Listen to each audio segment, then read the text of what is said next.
สวัสดีครับผมจะมารีวิวเรือนไม้เวฟ125 S หัวเธอสตาร์ทเท้านะครับ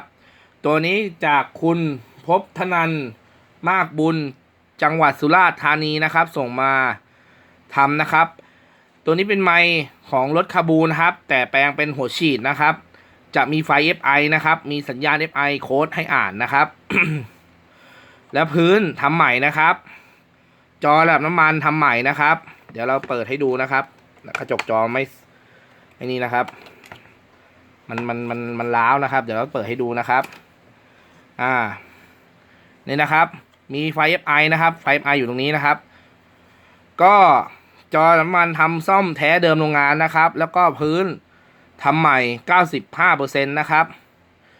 คือเป็นทรงเดิมนะครับแต่ทำขึ้นใหม่นะครับเดี๋ยวเราจะเทสให้ดูนะครับ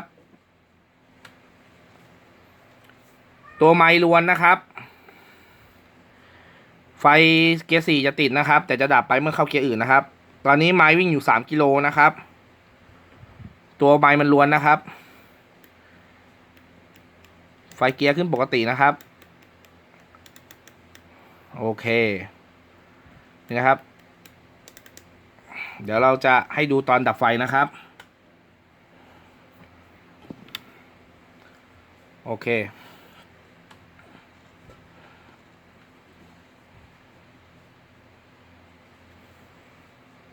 นะครับ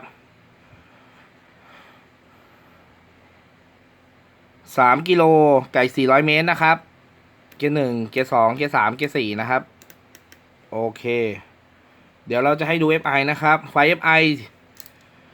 จะใช้กับชุดหัวฉีดได้นะครับ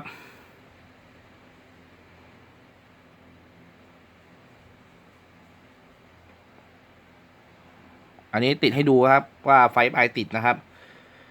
โอเคขอบคุณครับ